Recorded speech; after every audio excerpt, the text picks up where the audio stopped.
Shalom, shalom, Israel. Hey, we out here dealing with a very, very crucial topic today, and that's first aid, all right? First aid is very important in these last days.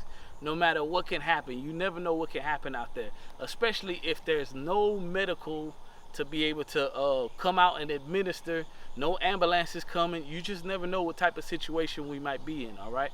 So with that being said, Tobit, I know you have expertise in medical background. Yes, sir. So let's dive in. Let's see what we're looking at today. Yes, sir. Yes, sir. So let's start over here. So it's very important to have your basic first aid kit, right? But we do have some that's more advanced than others. So we're gonna start over here. This is kind of a setup that you can buy online with a first aid kit. It usually has your basic dressings in it, your 4x4s, items like this right here.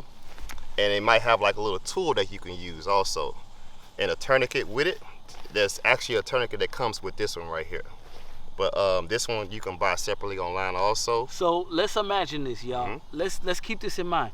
That dealing with these tourniquets, what we want to try to do is make sure that this could be used for a mortal artery being hit, and you could be able to set to tie off that artery from bleeding out. And that's why they have a time on there, all right? Because there are health implications if you're not able to undo that artery without being able to, doing damage to that limb, all right? I see we got the blood clots there. How important is that, Toby? That's very important. Actually, bleeding out could be a fatal injury, especially in the wilderness. Also, you have your universal gloves. This is an Israeli wound dressing right here. That helps with bleeding also. Right, and that Israeli wound dresser is very, very important.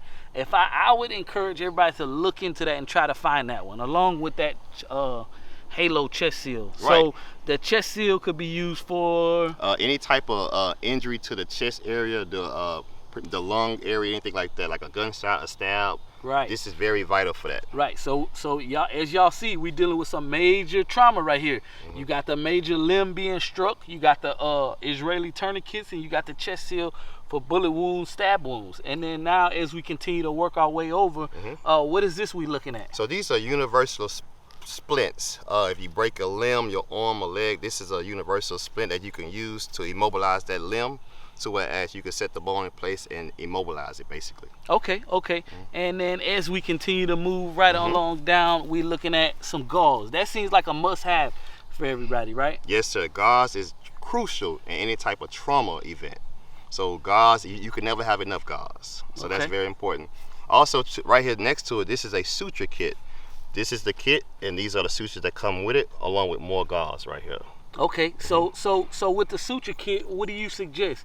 Do you suggest that people start to look into getting, not only having them, but also to take a little bit of training, right? To learn how to do that? Could you explain that part to us? So a suture kit is similar to sewing, basically. So it's very important because in these last days, medical attention may not be available. So you may have to become your own medical advisor at that time to doctor it up on yourself. Okay. Wow. Okay, that's a lot of information. Yes, so now we see these scissors. How important is it to have these scissors? Because somebody might think these some scissors to cut out and open a package, but what kind of scissors are these? These are called shears. These are used to cut clothing.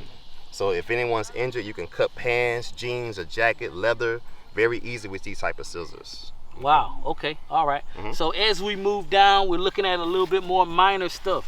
Now we're looking at stuff that might be found in a regular first aid kit, or maybe somebody's first aid kit that they didn't make. Like we made this one. Right. This is a custom first aid kit that we made. But can you explain some of these basic things that we might run into right here? Yes. This is your skin care right here.